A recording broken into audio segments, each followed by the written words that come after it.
On August 23, 1966, Peter and Eleanor Goffredo signed the consent forms that allowed their then 18-year-old son Michael to join the U.S. Army. On October 25, 1966, he was assigned to Fort Campbell, Kentucky for basic training with Company A, 8th Training Battalion, 2nd Brigade of the U.S. Army Training Command. Michael completed basic and advanced training at Fort Campbell and was transferred to Fort Eustis, Virginia for training as a turbine helicopter mechanic, MOS 67N20. Following his training, Michael was transferred to Vietnam, and on May 17 of 1967 he joined the 483rd Transportation Detachment, which was attached to the 281st Assault Helicopter Company, AHC, where he served as a crew chief on the unit's UH-1D helicopters.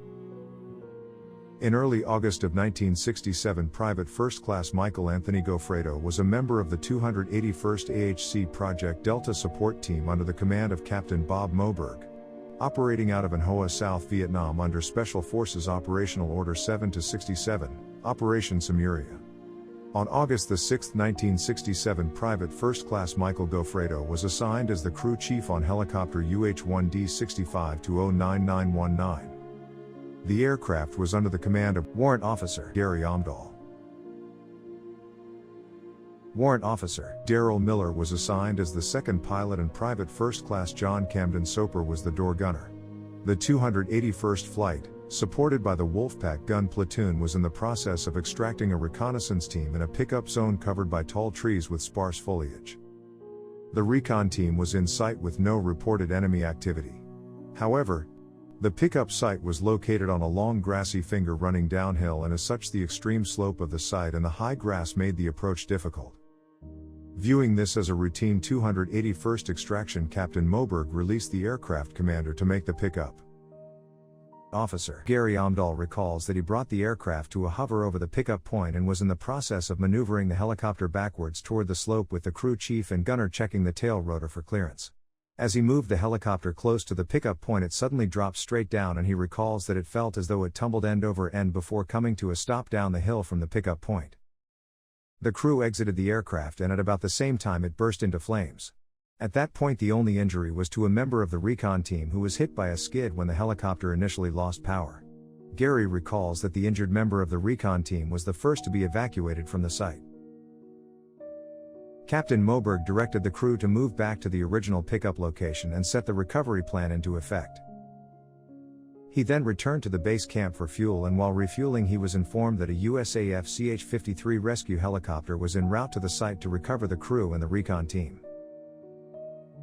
At this point a Wolfpack gun platoon section, under the command of Captain Fred Menser, had refueled and was on site to provide fire support for the recovery operation.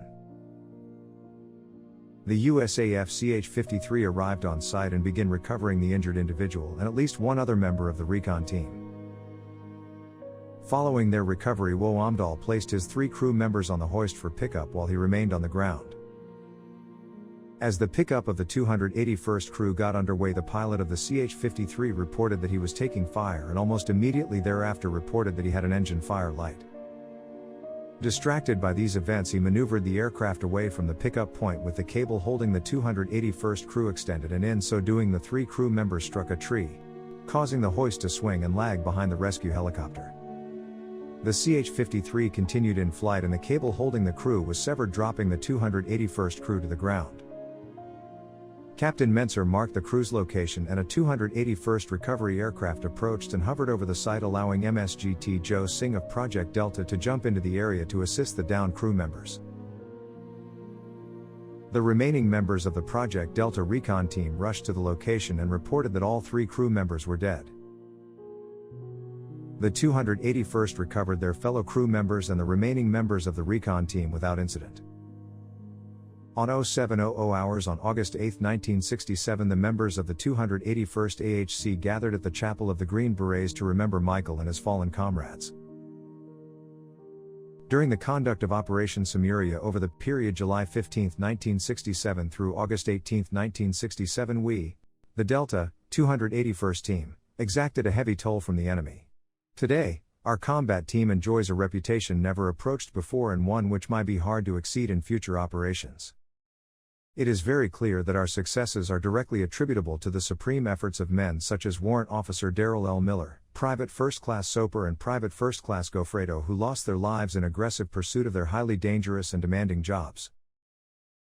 It is difficult to fill the void created by their absences with words of condolence. However, for the lack of any approach more effective, my men and I offer our most profound sympathy.